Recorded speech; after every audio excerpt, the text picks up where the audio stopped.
Hello, and welcome to episode 89 of Design Curious Podcast. Today on the podcast, we are discussing construction projects. They can be very intimidating, especially when you're just starting out in your career. So whether you're going to work for someone and you've never been through a remodel before, or you have started your own business and you are approaching your first bathroom remodel, you don't know what to do. So this episode kind of helps you understand the different sizes, what to expect on the construction projects. And in the episode, I kind of get into reasons why, if you're going through this, you might want to be in My Design Mentor. So you can check out the links for that in the show notes. All the resources I have there, downloads, a quiz you can take. So don't forget that. So let's get into construction projects and take away some of that mystery. You're now listening to Design Curious, a place where you, creative one, are here to learn about what it really is like to be an interior designer. And I'm your host and mentor, Rebecca Ward. If you're worried about how to succeed in a creative career, if you're ready to learn your next steps to become an interior designer, and if you want the satisfaction of doing something you love every day, you are in the right place. Grab a coffee, a notebook, and let's dig into today's episode.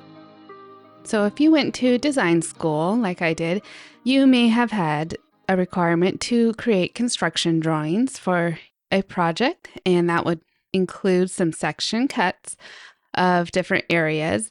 Likely, though, you probably didn't have to work with any foundation work or floor framing, ceiling framing, roof framing plans, because those are more architectural, unless you're maybe in an interior architecture class.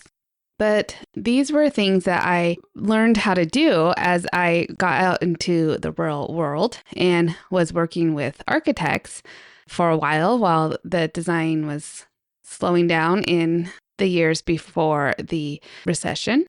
So I learned a lot about the insulation, how the framing requirements were for a house, especially for California. We almost always do slab foundations. And so I learned how to draw a detail for the footings and all kinds of construction details I never knew before. But when I found it most useful was when I could go to visit the project site and see that happening in real life. So it went from paper to real life, and it really helped me understand the drawings that I was doing.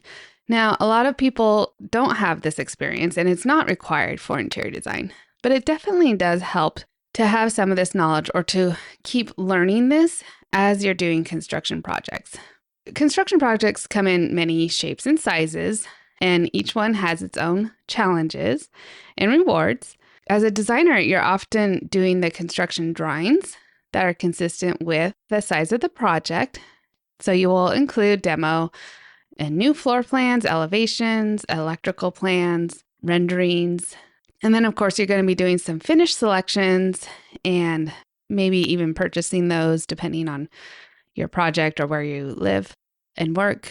And the last main aspect of a designer's role in doing a project management is that the project is being implemented by the contractor, and the designer helps to make sure that the design is being implemented the way he or she designed it. Project management is a big part of a project, especially kitchen and bath, whole house remodel, new construction. And so you want to be on site as things are being built to make sure it's all going smoothly. There's likely going to be some things you didn't anticipate too, especially in remodels when you open up walls, there's surprises. But let's talk about the different sizes of construction projects and kind of what you might need to know with each of those. So if you're doing a super small one, that might be putting new flooring, paint, and lighting in, or a combination of any of those. You might be doing that in conjunction with the furnishings project. The client maybe brought you in to refresh a room, and you're like, oh, while we're at it, we need to update this lighting overhead, and we need to put some new paint. So you're going to want to bring in subcontractors that are on your A-team who can implement all of these changes, and you're going to want to be able to speak with them about these finishes that you're selecting, the location of the lighting. And if you're unfamiliar with maybe how far out a light should be from the wall. You can lean on your electrician to really get his or her opinion on where it should be, and then consider that with your furniture layout and see if that will be good. So you don't necessarily need to know it all before, but definitely have a plan and then be open to suggestions. Hopefully have a great team who respects your plan, but also knows when it needs to be adjusted for the benefit of the client. So those might be some small, minimal effort changes that you might get. You might not even need a general contractor to help you with that. Likely you can just work with the subs directly on these small items for that size of project. A medium-sized project might be more like a bathroom, hall bath, a laundry room, mud room, maybe a fireplace remodel, or some kind of combination of these. So you're not like doing the whole house, but you're not just doing one room. And the level of construction required for these projects is much higher. So you're going to be working with a lot more finishes that need to be touched or changed. And that can increase the challenge of designing it. But it can be very exciting and then lead to other projects down the road. So these are great for your portfolio. Every bathroom that we do, we learn a little bit more about how we want to design it, what we want to see going forward. So every project you can do like this is great. Don't be afraid to take on construction projects. You just need the right team to work with. So in these situations, I usually bring on a general contractor. And like I said before, in the state of California, unless you have a general contractor's license, you can't hire subs directly. And so since a lot of subs are needed for these kinds of projects, then I usually bring in a general contractor to manage their schedule and work with them on that. And also we are likely pulling a permit for these types of remodels, especially if it's changing the layout of a bathroom or something like that, or moving laundry room appliances around. So we'll need a permit, and then having the contractor name on that permit is required. So that is a medium-sized project. We do a lot of those, are great fillers in between our small and large projects. And they're very satisfying. They're kind of quick. You get them done usually within, around 8 months, 6 to 8 months from when you start working with the client, as long as your contractor has availability. The larger remodels now, let's talk about a bigger scale construction project, which might be a little more daunting to take on early in your career, but this would be kitchen remodels or even whole house or many rooms of a house altogether. So anything that involves a kitchen is definitely a larger remodel project, but you might be doing kitchen and a couple of bathrooms at the same time. So there is a lot going on here. So with kitchen design, if you're starting out, you will probably work heavily with your cabinet maker on the layout of the kitchen just to make sure you're getting everything right, but definitely be studying kitchen layouts, work triangles. I still pay attention to work triangles. I saw a social media post about someone who's saying like, who pays attention to work triangles anymore in the kitchen when you can lay out your kitchen so differently? And I don't know. I think it's still important because I like to have a tighter work triangle so I can move from the fridge to the sink to the oven and not have to walk halfway across my house to get from one thing to the next.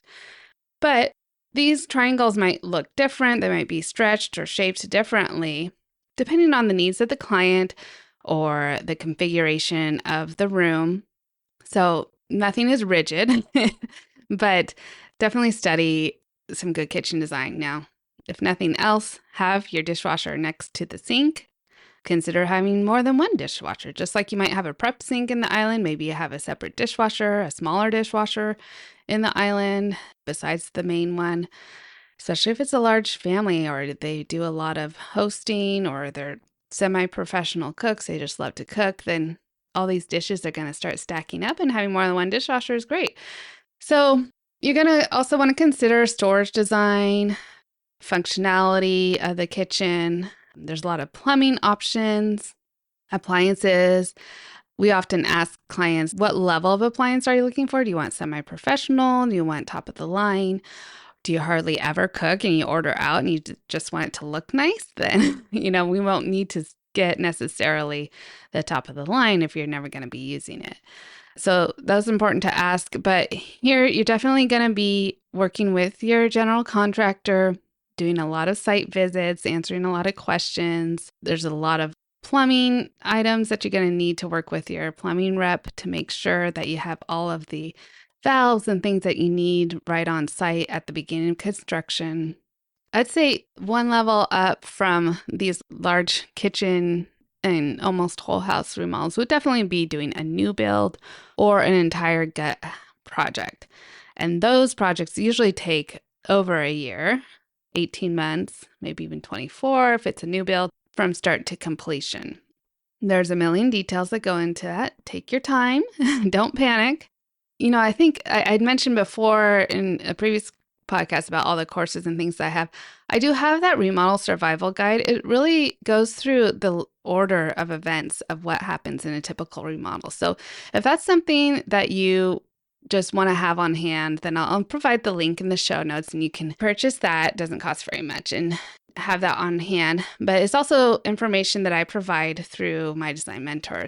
Another advantage of being in my design mentor is as you're starting out on your first construction project, you can have me right there every day answering questions on, if something comes up on the job site or you're getting ready to go into your first bathroom remodel, if there's anything else that you need to consider. So that's part of what the program is there for. Tailor it to your needs, whether you haven't started your business, whether you're looking to work for someone else and need to know a little more information, or you are already getting your projects going and you need some more advice. Okay, I didn't mean for that to be an ad for my design mentor right in the middle of the episode, but there you go.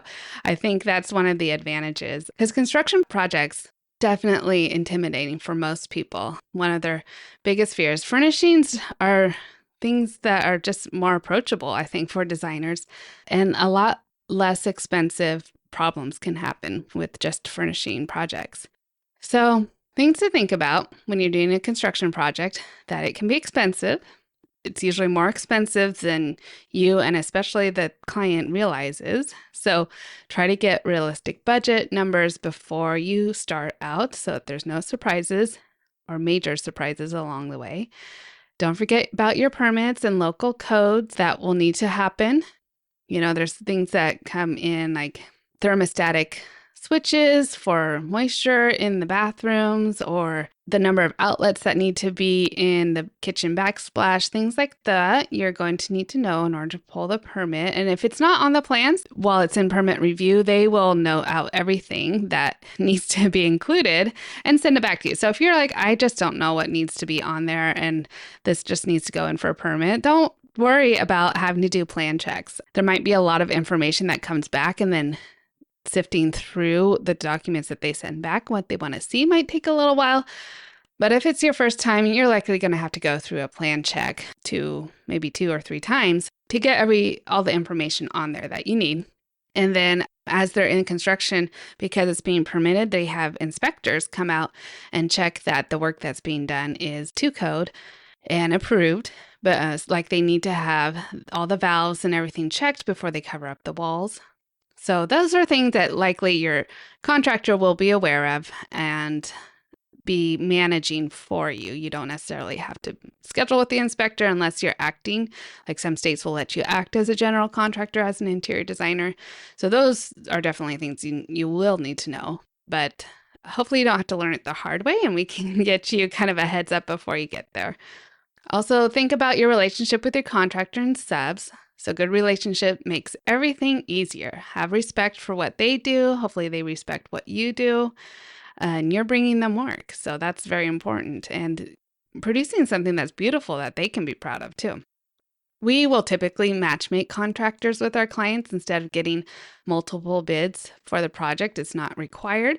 So we'll say we work with about 6 different general contracting teams, and we'll kind of pick the contractor we think works best with the client as far as personalities go, availability, size of project, each contractor's specialty or style. Then we'll kind of just fit them with the client. And usually the client is very happy with that and that they don't have to do a lot of decision making on deciding between 3 different bids. And then don't forget that if you are supplying the finishes, that you can mark those up. So you'll often get a trade discount on ordering the finishes or a contractor's discount, it might be called. And then you can make profit on that, just like contractors do. They will include in their bid oftentimes a percentage of overhead and profit, which can vary quite a bit on different bids that I've seen, different contractors. And sometimes I'm telling them, you should mark up more than that. Like, you need to be making money on this project, not breaking even. So those are things to consider on construction, just kind of skimming the surface here. But like I said, if you're approaching your first construction project, I have that remodel survival guide that definitely goes through all these steps, things to consider, and then also my design mentor is here for you.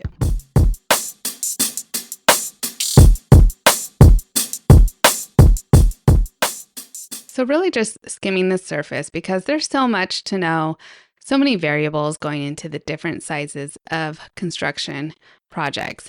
But my bottom line here is that don't be afraid to take on construction projects. They're very satisfying. If you're a designer at all, you're likely going to have clients who are wanting to refresh your kitchen and bath because kitchen and bath is one of the best return on investments that people can do for their homes. And so that's likely the places that they're going to do. And they always look great in your portfolio. So don't shy away from those projects. Of course, I still think that furnishing projects, if you can get the construction and furnishing, then you can really kind of tie the bow on that project and say, I touched every area of this house, and that's very satisfying. All right, that's all I have for this week. Stay tuned for another great episode next week, and until then, stay creative. Thanks for listening. If you love this episode, please leave a rating and a review. This helps me reach other curious creatives like you. If you have a topic request or would like to contact me, simply head over to my website, rwarddesign.com, or email me at podcast@rwarddesign.com.